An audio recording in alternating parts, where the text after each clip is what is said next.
All right, so I've just started that problem. I say I just started, moved quite a bit, but now let's continue. Here I say how many grams of excess? Well, we have to know that since the sodium sulfate was my limiting reactant, then that aluminum chloride is my excess. Okay? And so before I can even solve for how many grams of excess I have to have, notice because my other reactant is in molecules, I need to convert that to grams. So that's what I want to do right now. And I'm going to do it right here, and then I can divide it, clean it up. So I had already done this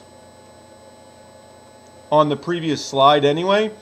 Convert that molecules to moles, which was what? 0.257. 0.257 moles of aluminum chloride. So I want to know how many grams I have. Aluminum chloride. Grams aluminum chloride.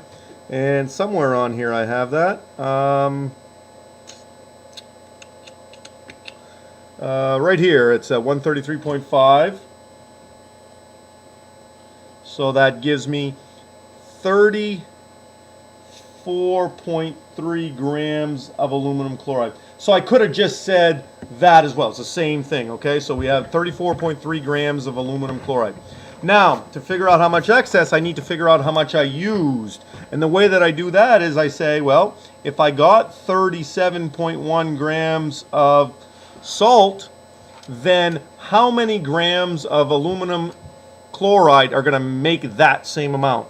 So X line grams moles 158.5. That gives me 0.634 moles of NaCl. Now I need to convert that to moles of my aluminum chloride to see how much of that I used. I go for my balanced equation. We got a 2 and a 6, so I'm dividing by 3.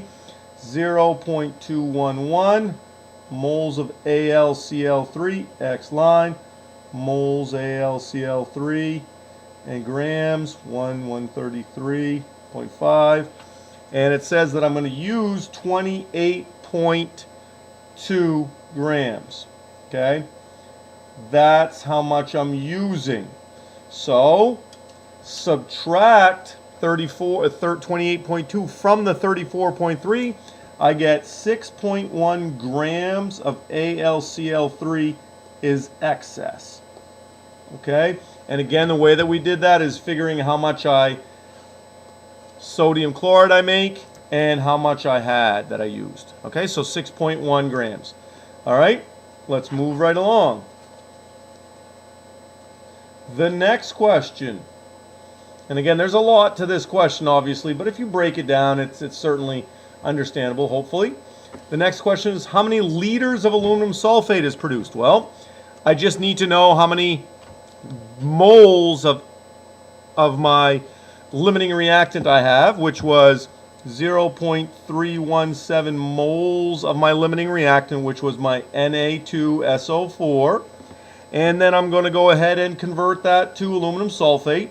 Moles Na2SO4, moles Al2SO4 3, and coefficients of the balanced equation 1 and 3, 0.106 moles Al2SO4 3, and obviously I'm making this up because it probably wouldn't be a liters, but it's not a gas, but moles of Al2SO4 3, liters Al2SO4 3, 1, and the conversion, of course, is 22.4. When I multiply by 22.4, I get 2.37 liters of Al2SO4 3. There's the answer to that question. Again, it's just using whichever one was the limiting reactant. Okay? And I believe my last question here deals with percent yield. So if 33 excuse me. if 33 grams, and I put LB in Larry Bird, right? 33 Larry Bird of salt is collected in the lab, what's the percent yield? Well, the percent yield is equal to the experimental over the theoretical, multiplied by 100. The experimental is 33 grams. The theoretical was at 37.1 grams. You're going to divide those two, multiply by 100. When I do that, I get 89% yield. So there would be the answer for that one.